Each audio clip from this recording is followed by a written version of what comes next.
America is still the most powerful country on earth. Its military dominates, its currency controls global trade, its culture reaches every corner of the planet. But here is the part no one likes to say out loud. Every empire in history looked strongest right before the shift began. Rome didn't collapse when it was weak. It collapsed when it was overstretched. Britain didn't lose power when it was poor.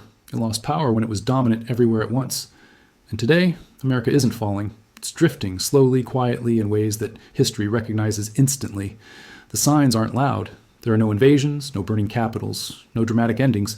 Instead, power leaks away through debt, demographics, currency pressure, and silent geopolitical realignments happening far from the headlines. The most dangerous moment for any empire isn't T, when it asks failing, it mass, when it believes it is immune.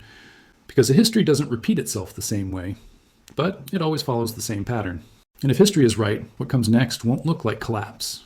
It will look like stability, until it suddenly doesn't. America's story doesn't begin with decline. It begins with dominance. And that's important because history doesn't punish strength. It punishes overextension disguised as stability. When empires fall, they don't do so because they lost their power overnight. They fall because their systems slowly stop converting power into control. Rome had the strongest army on earth for centuries. Britain ruled the seas uncontested. The United States today controls global finance, military logistics, technology standards, and cultural influence at a scale no empire ever has. And that's exactly why comparisons to collapse often miss the point. What history actually shows is something far more subtle. Empires don't T-collapse first, they normalize imbalance. At their peak, empires appear calm. Markets function, borders hold, institutions operate. But beneath that surface, the math begins to change. Costs rise faster than returns. Control becomes expensive. Influence requires constant maintenance. And slowly, almost invisibly, the empire starts spending more energy preserving the system than benefiting from it. Rome expanded until its borders were impossible to defend efficiently. Britain controlled global trade routes until maintaining them cost more than they produced. And America, today, maintains military, financial, and political commitments across the entire planet. Not because it's weak, but because it became indispensable. That's the paradox of power. The stronger you become, the more the world expects you to stabilize everything. This is where history becomes uncomfortable. Because America hasn't lost power, it has accumulated responsibility. The dollar became the world's reserve currency not by accident, but by trust. U.S. military presence spread globally not through conquest, but through security guarantees. American institutions didn't just dominate, they became default systems. But defaults carry hidden costs. When the world runs on your currency, your debt becomes global. When trade flows through your financial system, sanctions become weapons, and weapons invite alternatives. When your military guarantees stability, conflicts everywhere become partially your problem. None of this signals collapse. It signals systemic saturation. Every empire reaches a point where growth no longer feels like expansion. It feels like maintenance. Rome wasn't building new roads for glory, it was repairing old ones to prevent decay. Britain wasn't conquering new territories, it was suppressing unrest to hold what it had. America today spends trillions not to expand influence, but to preserve credibility, to reassure allies, deter rivals, stabilize markets, and prevent shocks. This isn't failure. It's what peak power looks like. And history shows that this stage can last decades, sometimes longer, but it never lasts forever.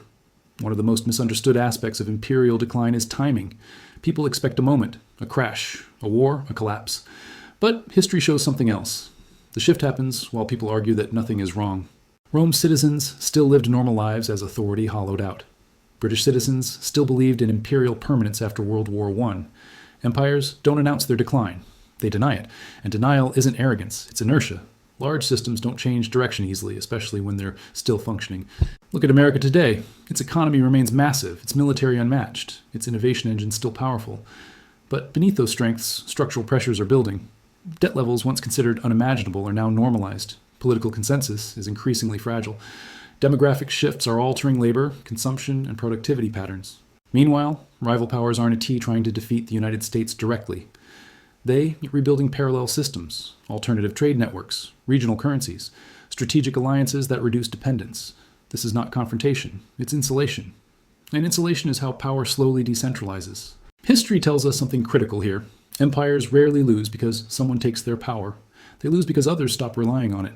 Britain didn't fall because another navy destroyed it. It fell because the world no longer needed Britain to function. Rome didn't collapse because barbarians were stronger. It collapsed because Rome could no longer efficiently govern its vast system. Power, in the end, is relational. It exists because others accept it. And when acceptance weakens, even slightly, the system begins to drift. This is where many people get the story wrong. They imagine America's future as a dramatic fall, but history suggests something quieter. A period where America remains powerful, but less central. Still influential, but no longer essential. Still dominant in some areas, but no longer default in all. This transition doesn't feel like loss at first. It feels like diversification, multipolarity, choice. And by the time it's obvious, the shift has already happened. The most dangerous myth is that decline looks like chaos. In reality, decline looks like normality slowly losing its edge. Institutions still function, but with less trust. Money still works, but with more friction. Alliances still exist, but with more conditions. This is not collapse, it's diffusion. And history shows that once diffusion begins, it's almost impossible to reverse. Not because leaders fail, but because systems evolve beyond centralized control. And that brings us to the most important realization.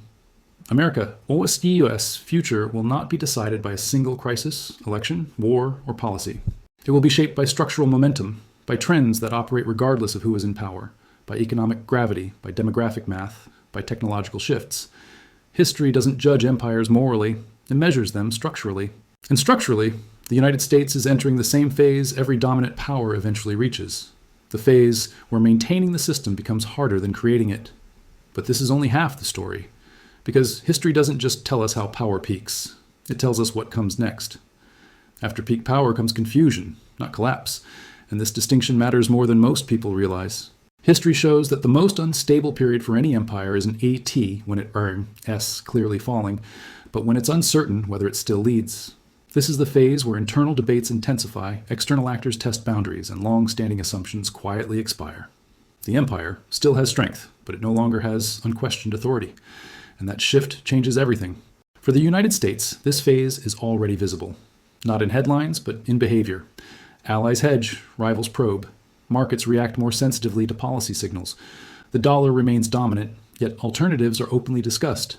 None of this would have been imaginable at America's absolute peak. Not because alternatives didn't exist, but because they weren't necessary. Today, necessity is returning. And necessity is the engine of systemic change.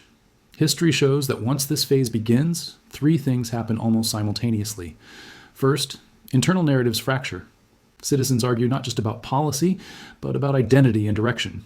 Rome debated tradition versus reform. Britain debated empire versus domestic stability.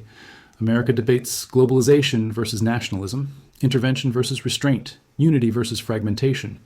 These debates aren't signs of weakness, they're signs of transition.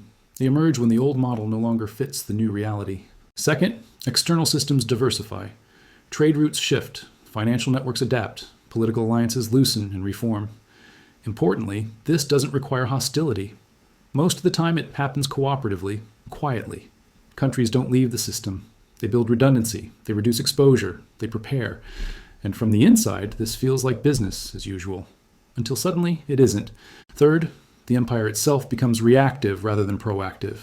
Instead of shaping the future, it responds to it. Instead of setting rules, it enforces them. Instead of expanding influence, it protects credibility. This doesn't mean decline is immediate. Some empires stabilize at this stage for generations. But the trajectory changes. The direction is set. And history shows that no empire has ever permanently reversed this phase once it fully begins. So what comes next for America? Not disappearance, not irrelevance, but repositioning.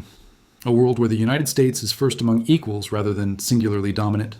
A world where power is more distributed, more contested, more negotiated. This isn't inherently bad. In many ways, it's healthier. But it is unfamiliar, and unfamiliar systems create uncertainty, especially for those accustomed to leadership. The real risk is not loss of power. It's misinterpreting the moment.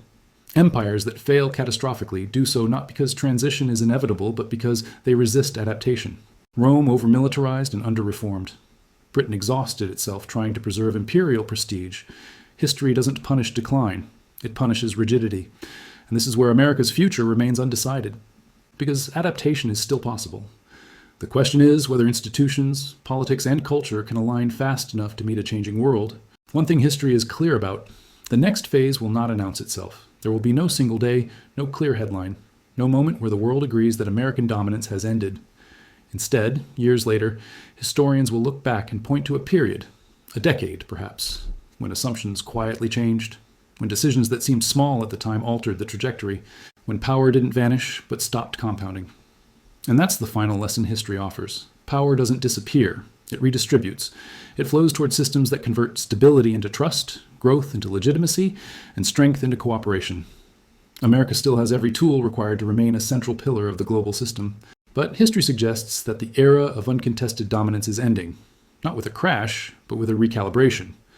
So when people ask whether America is falling, history gives a different answer. America isn't falling, it's transitioning. And transitions are always misunderstood in real time. They feel like failure to those expecting permanence, and like opportunity to those prepared for change. History doesn't predict doom, it predicts change. And the nations that thrive are not the ones that deny it, but the ones that recognize it early. Because the future doesn't belong to the most powerful empire. It belongs to the one that adapts first.